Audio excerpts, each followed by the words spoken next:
Hola, soy Efraín Marino. Y yo, Lisbeth Calleja. Y esto es Corprensa News, las noticias de Colombia y el mundo a un solo clic de distancia. Corprensa News, las noticias de Colombia y el mundo a un solo clic. Bienvenidos. El presidente electo Abelardo de la Espriella acusa a Gustavo Petro de orquestar un golpe de Estado.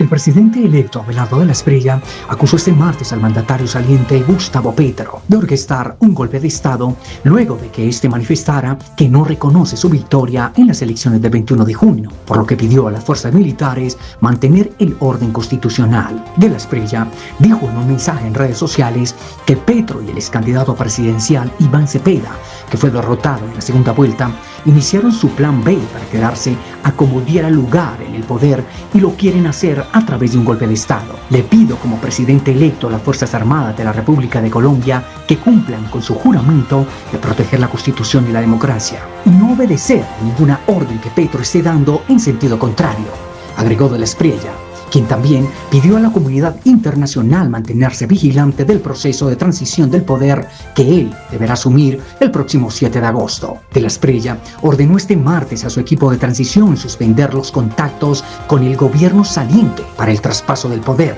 aunque indicó que hay que cumplir el mandato legal del empalme, como se denomina el proceso en Colombia, a través de los mecanismos legales y tecnológicos que existen para recabar información. No se puede hacer empalme con un gobierno que desconoce el triunfo del gobierno entrante. Petro, su heredero, Cepeda y quienes lo estén secundando en este despropósito no son demócratas. De lo que se salvó Colombia, afirmó. Petro dijo ayer en un extenso mensaje publicado en X que no reconoce la legitimidad del gobierno entrante y sostuvo que Abelardo no ganó las elecciones, pues el presidente de Colombia, de acuerdo a la decisión de los colombianos, es el filósofo Iván Cepeda, candidato de su partido, el Pacto Histórico. Al respecto, el presidente electo manifestó hoy: no podemos estar sentados a la mesa con una banda de golpistas y corruptos que no reconoce al pueblo soberano en las urnas. El futuro mandatario también envió un mensaje al senador Cepeda, que se declaró en desobediencia pacífica a su administración por la condición de ciudadano de Estados Unidos que tiene de la Espriella. El próximo ministro de Interior, Rodrigo Lara, le dio la bienvenida a los que suenan como presidentes desde el Congreso. Lo veremos con muy buenos ojos. Así definió el ministro del Interior designado, Rodrigo Lara, la posibilidad de que el senador Alfredo de Luque, partido de la U, y el representante Daniel Briceño, de Centro Democrático, se conviertan en los primeros presidentes de Senado y Cámara, como anticipó este medio hace un par de semanas. Más allá de darles la bendición, Lara dejó ver cómo el gobierno electo de Abelardo de la Espriella sigue moviéndose para llegar al Palacio con un Congreso alineado y las mayorías necesarias para impulsar su agenda. Lara dijo que ya avanzan las conversaciones con todos los partidos, menos con el esquema de la oposición. Las definiciones llegan cuando el reloj corre hacia el 20 de julio, una jornada que estará marcada por el inicio del nuevo periodo legislativo, pero también por el último gran acto político del presidente Gustavo Petro, que desde ya ha empezado a hablar como opositor del presidente electo antes de dejar el poder. Según explicó el designado ministro de la Política, las conversaciones excluyen a las colectividades que se declaren en oposición y parten de la idea de fortalecer la relación entre el Ejecutivo y el Legislativo. Un gobierno es legítimo no solamente por su origen, sino por su capacidad de hacer. Un gobierno tiene la capacidad de hacer cuando colabora armónicamente con la rama legislativa, es decir, cuando constituye una mayoría. Así funcionan todas las democracias del mundo, afirmó.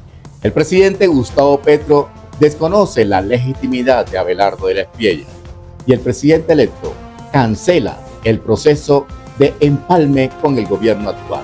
El presidente electo de Colombia, Abelardo de la Espriella, anunció este martes la suspensión del proceso de transición con el gobierno saliente, luego de que el mandatario Gustavo Petro anunciara que no reconoce la legitimidad de las autoridades entrantes y afirmó que el líder outsider no ganó las elecciones, lo que marca el primer gran cortocircuito del cambio de autoridades. Acabo de darle instrucciones al señor vicepresidente electo de la República para que suspenda de manera inmediata el proceso de empalme con el gobierno corrupto que termina su periodo. dijo de la Espriella en X, y agregó que explicará las razones de la decisión y las medidas que adoptará de inmediato. El anuncio fue realizado luego de que Petro, que había prometido respetar los resultados del escrutinio definitivo, denunciara un fraude electoral por vía algorítmica, sin pruebas concretas, y afirmó que el presidente es Iván Cepeda, candidato del oficialismo derrotado por de la Espriella. El presidente de Colombia no reconoce la legitimidad del gobierno entrante. Abelardo no ganó las elecciones, dijo Petro, quien también convocó a marchas para el 20 de julio, Día de la Independencia Nacional, casi 3 semanas antes de la fecha programada para el cambio de mando. Petro se pronunció así horas después de que de la Espriella anunciara que apenas asuma el cargo derrogará los principales mecanismos de la política de paz total, uno de los emblemas del gobierno del pacto histórico para negociar con las guerrillas y grupos disidentes, y dijo que reactivará las órdenes de captura contra integrantes de grupos armados ilegales. A los violentos les hago un único ofrecimiento: sometimiento a la justicia con los beneficios que la ley actual contempla, sostuvo el líder ultraderechista. En el gobierno del nuevo presidente de la Espriella regresa el escuadrón antimotines, disturbios, ESMAD. El panorama del orden público se prepara para un cambio radical con el anuncio del próximo gobierno de Abelardo de la Espriella de restaurar el escuadrón móvil antidisturbios ESMAD y poner fin a la Unidad de Diálogo y Mantenimiento del Orden UNDMO. La decisión, confirmada por el ministro de Defensa designado, el general en retiro Jorge Eduardo Mora, marca el desmantelamiento de las políticas implementadas por la administración saliente de Gustavo Petro tras el estallido social de 2021. El eje de esta transición será la derogación del decreto 003, norma que dio origen a la UNDMO en el gobierno del presidente Gustavo Petro y que, según Mora, ataba las manos de la fuerza pública al dejarla sin herramientas efectivas para intervenir en disturbios, incluso bajo los estándares internacionales de derechos humanos. El gobierno entrante de la Espriella sostiene que la transformación del ESMAD en la UNDMO redujo la capacidad operativa de la policía frente a hechos violentos al privilegiar un enfoque de diálogo que, a su juicio, limitó la autoridad institucional. Además, contempla la implementación de mecanismos de judicialización express y la agilización de los procesos de extinción de dominio para combatir estructuras criminales. Aunque la iniciativa ha recibido el respaldo de algunos alcaldes, también ha despertado críticas de distintos sectores que la comparan con las antiguas controvertidas Convivir de la década de 1990. La inflación en Colombia rompió el techo del 6% del IPC anual. Llegó al 6.14% en junio del 2026.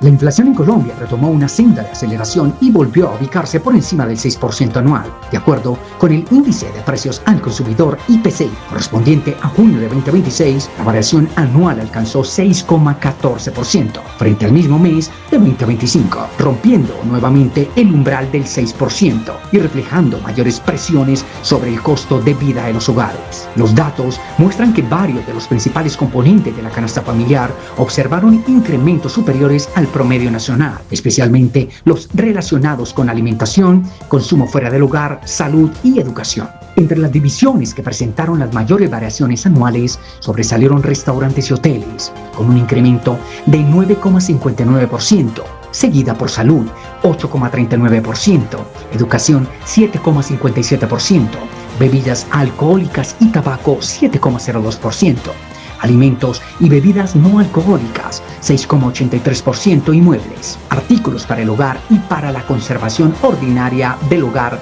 6,22%. Todas estas categorías superaron la inflación promedio de 6,14%. Por debajo del promedio nacional quedaron bienes y servicios diversos, 6,12%, transporte, 5,47%, información y comunicación, 5,16%, alojamiento, agua, electricidad, gas y otros combustibles, 5,02%, recreación y cultura, 3,92%, y prenda de vestir y calzado, 2,98%. Las mayores contribuciones a la inflación anual provinieron de las divisiones de alojamiento, agua, electricidad, gas y otros combustibles, alimentos y bebidas no alcohólicas, restaurantes y hoteles, transportes y bienes y servicios diversos. En conjunto, Estos 5 grupos aportaron 4,98 puntos porcentuales de la variación anual de 6,14%, consolidándose como los principales impulsores del aumento del costo de vida durante los últimos 12 meses. Omar Bula Escobar será el canciller de Colombia en el gobierno de Abelardo. Aquí les dejamos los detalles. Omar Bula Escobar será el nuevo canciller o ministro de Relaciones Exteriores en el gobierno de Abelardo de la Espriella, como lo anunció el presidente electo. Según su hoja de vida, Bula cuenta con 20 años de experiencia diplomática con la Organización de Naciones Unidas, ONU, en diferentes países de América, Europa y África. Esa trayectoria incluye misiones con el Programa Mundial de Alimentos de la ONU en Senegal, Irak, Egipto, Roma, Sudán, Brasilia, Panamá, Etiopía y Ecuador.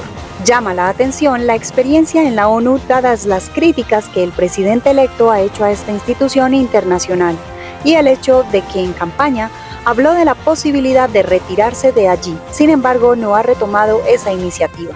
Además, es escritor, conferencista y ha sido profesor universitario, por ejemplo, de la Universidad Sergio Arboleda, alma mater del presidente electo. Hola, soy Tatiana Laguado. La doctora Laura Valdivieso es la nueva presidenta ejecutiva de Azocolflores. La floricultura colombiana inicia una nueva etapa con la llegada de la doctora Laura Valdivieso a la presidencia ejecutiva de Azocolflores, uno de los gremios más importantes del país y principal representante de una industria que lleva el nombre de Colombia a más de 100 mercados internacionales, con una sólida trayectoria de más de 20 años en comercio exterior, desarrollo productivo, competitividad y diplomacia comercial. Laura Valdivieso asume el liderazgo del sector en un momento decisivo para fortalecer la presencia de las flores colombianas en el mundo, impulsar nuevos mercados y responder a los desafíos que hoy enfrenta el comercio internacional. Su nombramiento también marca un hecho histórico, al convertirse en la primera mujer en liderar el gremio en cerca de 3 décadas. Abogada especialista en Derecho de los Negocios Internacionales y con una maestría en Política Pública y Negocios Internacionales, Valdivieso fue viceministra de Comercio Exterior y ha ocupado importantes cargos en el sector público y privado, experiencia que ahora pondrá al servicio de una industria que genera más de 240.000 empleos formales y representa uno de los principales motores de las exportaciones no mineroenergéticas de Colombia. Durante su gestión, la nueva presidenta ejecutiva tendrá como prioridades fortalecer la competitividad del sector, mejorar la logística de exportación, consolidar la sostenibilidad ambiental y ampliar la presencia de las flores colombianas en mercados estratégicos, manteniendo el país como uno de los mayores exportadores de flores del planeta. Con ese relevo institucional, Azocolflores reafirma su compromiso con la innovación, el desarrollo económico y la generación de empleo, confiando que el liderazgo de Laura Valdivieso contribuirá a consolidar el prestigio internacional de un sector que, desde los campos colombianos, continúa floreciendo para el mundo. Las mujeres son las protagonistas de este sector y las que hacen posible que nuestras flores llenen de sonrisas y acompañen los momentos más significativos de de millones de personas en el mundo.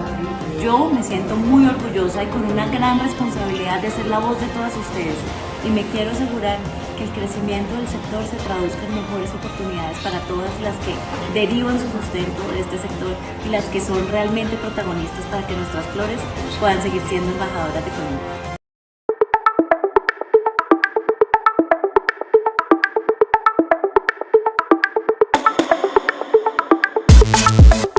Hola, soy Laura Sánchez. El maestro del mágico realismo, Pedro Pablo Siaucho, se postula para alcalde de Tunja y promete convertirla en una obra de arte. La contienda por la alcaldía de Tunja suma un nuevo protagonista, el reconocido maestro y pintor del mágico realismo Pedro Pablo Siaucho. Anunció oficialmente su aspiración al primer cargo de la capital boyacense con una propuesta que busca convertir el arte y la cultura en motores de desarrollo para la ciudad. Siaucho, cuya obra ha trascendido las fronteras de Colombia y ha sido exhibida y reconocida en países como Rusia, Estados Unidos, Brasil y varias naciones de Europa, asegura que su experiencia internacional le ha permitido conocer modelos exitosos donde la cultura se convierte en una poderosa herramienta para dinamizar la economía, fortalecer la identidad de los pueblos y atraer miles de visitantes. El artista sostiene que Tunja posee un enorme potencial histórico, arquitectónico y patrimonial que aún no ha sido aprovechado en toda su dimensión. Por ello, propone impulsar una agenda cultural permanente con festivales, bienales, exposiciones internacionales, intercambios artísticos y espacios para la formación de nuevos talentos, posicionando la capital boyacense como un referente cultural de América Latina. Su apuesta está orientada a fortalecer la llamada economía naranja, promoviendo el emprendimiento creativo, generando nuevas oportunidades de empleo y consolidando el turismo cultural como una fuente permanente de ingresos para la ciudad. Quiero convertir a Tunja en una verdadera obra de arte, ha manifestado el maestro Pedro Pablo Ciaucho, convencido de que el arte no solo transforma espacios, sino también la vida de las personas y el futuro de una sociedad. Con esta propuesta, el artista entra de lleno al escenario político, llevando un mensaje que apuesta por la cultura, la creatividad, la proyección internacional como pilares para construir una Tunja más próspera, más visible ante el mundo y con mayores oportunidades para las nuevas generaciones. Un saludo muy especial para la gente de Boyacá y para todos los tunjanos.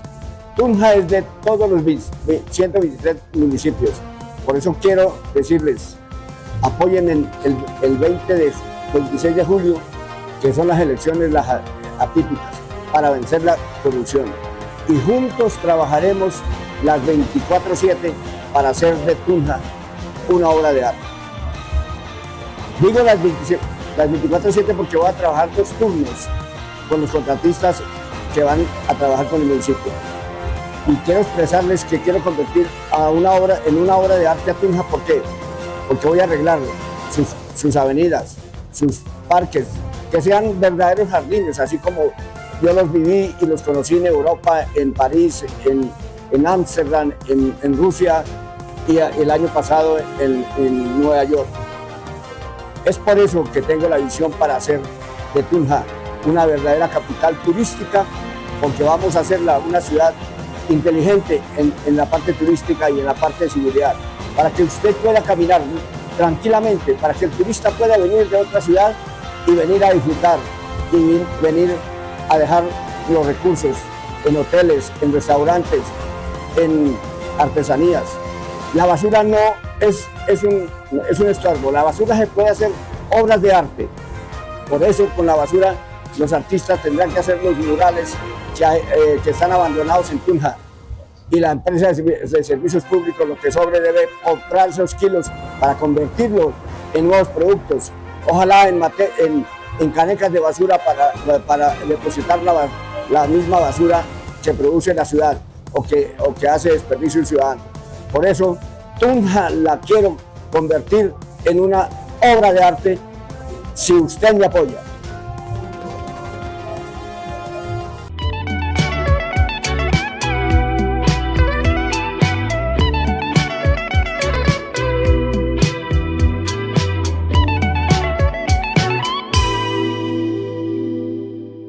¿Tienes o te gusta andar en patineta eléctrica?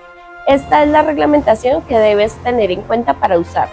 El Gobierno Nacional, a través del Ministerio de Transporte, ha avanzado en la reglamentación de los vehículos eléctricos livianos de movilidad personal urbana, VELPU, un sector que, según la ministra María Fernanda Rojas, en diálogo con Mañanas Blue, ha crecido con mucho desorden. El objetivo de esta normativa es reglamentar la Ley 2486, aprobada el año pasado, y responder a la creciente preocupación por la seguridad vial tras siniestros recientes que han cobrado vidas en ciudades como Bogotá. Para garantizar la seguridad de los usuarios, el Ministerio ha establecido los requisitos técnicos estrictos para estos vehículos. Según la ministra Rojas, los dispositivos deben tener frenos, deben tener luz blanca delantera, luz roja y otros elementos esenciales para la visibilidad y la respuesta en la vía. La ministra fue enfática al señalar que debe usarse un casco certificado con unas especificaciones técnicas que exige el Ministerio de Transporte y una prenda retroreflectiva. Al ser consultada sobre el tipo de casco, aclaró que por ahora se requieren cascos de moto, que son los únicos que están certificados en el país propiamente, dado que son los únicos que garantizan protección ante las velocidades y la potencia de estos vehículos. Y en nuestras curiosidades, ¿por qué el entrenador de Egipto hizo un gesto de X en el partido contra Argentina en el Mundial?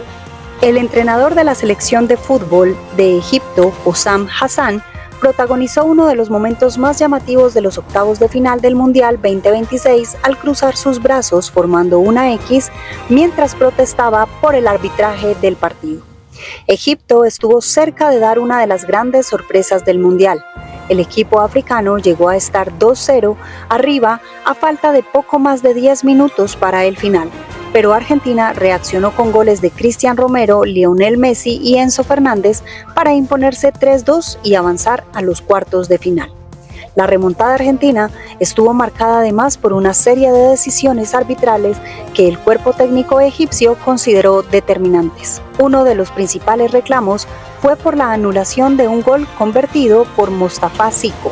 Tras la revisión del VAR, el tanto fue invalidado por una falta cometida por un jugador egipcio al inicio de la jugada. También alegaron que el jugador argentino Cristian Romero había cometido una falta dentro del área al recuperar la pelota de los pies de Mohamed Salah. El árbitro del partido, Francois Letessier, no fue a revisar este último pedido del penal. Esa recuperación fue el inicio de la jugada que terminó con el gol que dejó afuera a Egipto y que desencadenó una fuerte reacción del banco egipcio que ya venía expresando su disconformidad con las decisiones del VAR. Como resultado del alboroto en el banco, el francés Letessier repartió tarjetas para varios miembros del equipo técnico. El entrenador de arqueros, Saafan El Zahir, fue expulsado y debió ser contenido físicamente cuando intentó acercarse al árbitro, mientras varios integrantes del cuerpo técnico, entre ellos el entrenador, recibieron tarjetas amarillas por protestar. Fue en ese contexto cuando Hassan levantó ambos brazos formando una X. La FIFA incorporó oficialmente el llamado gesto de incidente racista durante su 74 Congreso celebrado en mayo de 2024 en Bangkok, Tailandia. La medida fue aprobada por unanimidad y forma parte de la estrategia del organismo para combatir el racismo en todas sus competiciones, según su sitio web.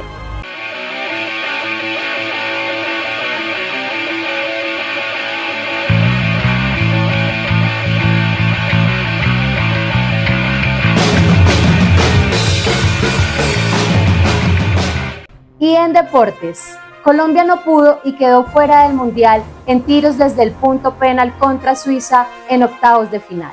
A Vancouver llegaron miles de aficionados colombianos para una vez más encender la fiesta de la Copa Mundial de la FIFA.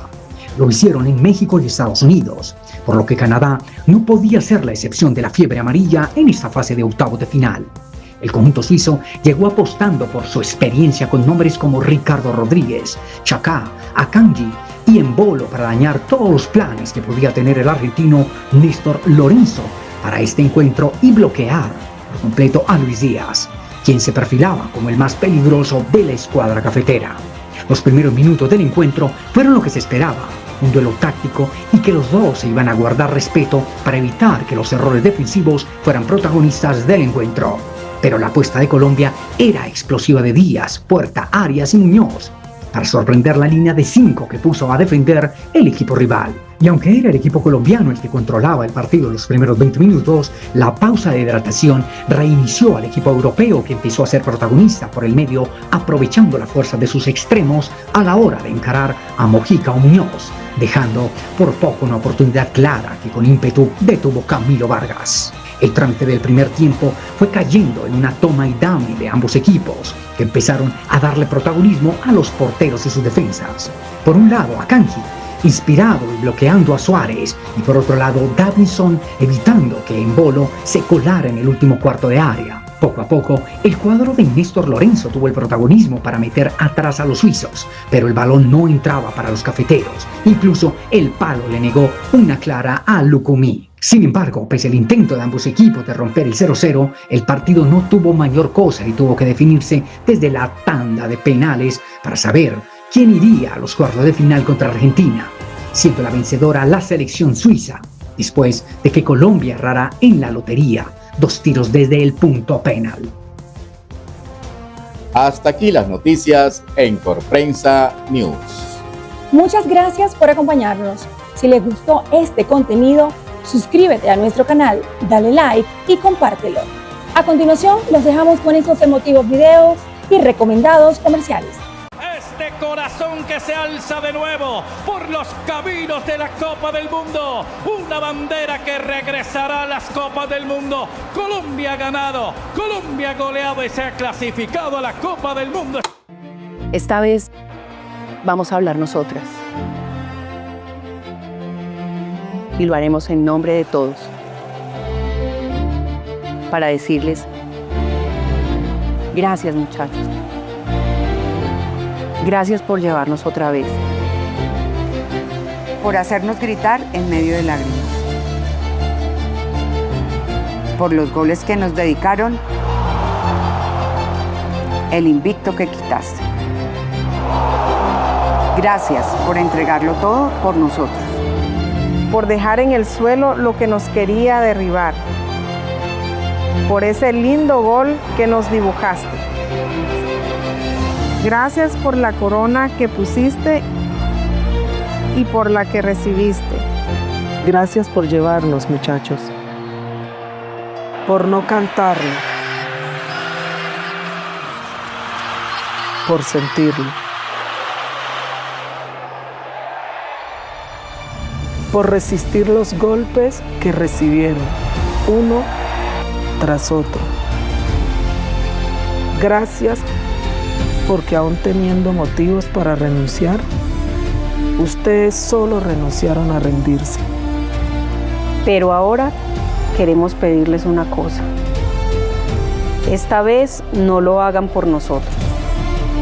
Esta vez háganlo por ustedes. Háganlo por las tardes de entrenos en Barranca. Por las canchas de arena donde llegamos en la motico. Por el de los guayos remendados del Cerrito. Por el viajero de la maletica rota. El de Cali. El de Ismina. El de Barranquilla. Por el pequeño soñador de Caloto. Por el delantero de San Luisito. Por las veces que llegaron sin tener cómo llegar. Muchachos, esta vez gánenla por ustedes. Pero tranquilos, que si nos llegan a necesitar, aquí estaremos nosotras para apoyarlos, como siempre. Que Dios me los bendiga, muchachos. Los queremos mucho.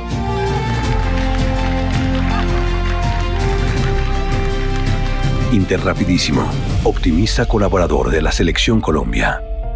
Que siga adelante, que no baje la guardia, que Dios siempre va a estar con él, que él es grande, es generoso y es buena gente, porque es muy bueno, muy buen hijo, muy buen nieto. Al James grande de la selección le digo que no pierda la alegría del James pequeño que empezó, que nunca deje de disfrutar como un niño. Mi rey, te deseo las mejores bendiciones, que Dios te siga bendiciendo, cuidándote, que te proteja todo tu cuerpo y tus piernas, que esos son tus motores de trabajo, que no quiero que te pase absolutamente nada. Y siempre te lo he dicho en cada palabra que te digo, que eres capaz de esto y mucho más. Esto es un sueño que lo anhelaste desde siempre. Daniel,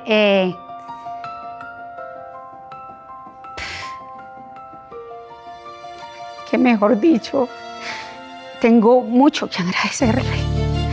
Mucho, mucho, mucho que agradecerle porque primero yo con Daniel me he matado demasiado, toda mi familia, pero Daniel y yo sufrimos mucho para llegar donde estamos. Bueno, Néstor, ¿sabes cómo apoyamos siempre? Te apoyamos y te deseamos todo lo mejor. En todo el barrio es para que salgan campeones. Y te deseo, Néstor, lo mejor, junto a toda tu familia que es hermosa y junto a todos los colombianos. Que tengan mucha suerte.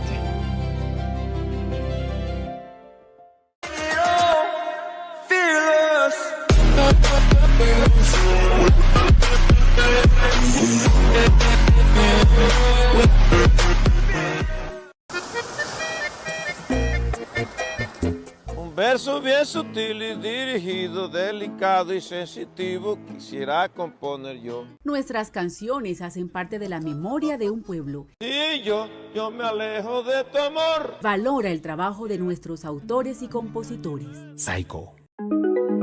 Visita Centro Comercial Neocentro, Avenida Jiménez, carrera 10ª, esquina, y vive la mejor experiencia de hacer tus compras de tecnología, moda, calzado y mucho más. Además, conoce nuestra oferta gastronómica en el 7º piso, en la plazoleta de comidas con toda la comodidad y seguridad que tú mereces. Visítanos, Neos Centro Comercial. ¡Qué bien! Has elegido venir o estar en Colombia para tus vacaciones. Lugares increíbles y realismo mágico te esperan. Ahora bien, ¿sabes qué vas a hacer en la tarde y cuando caiga la noche? Cientos de lugares te esperan con planes y experiencias únicas. Ingresa en www.asobares.org, Mi Destino Tu Noche, y llena tu viaje de ritmos y sabores. Invita a Asobares y sus aliados.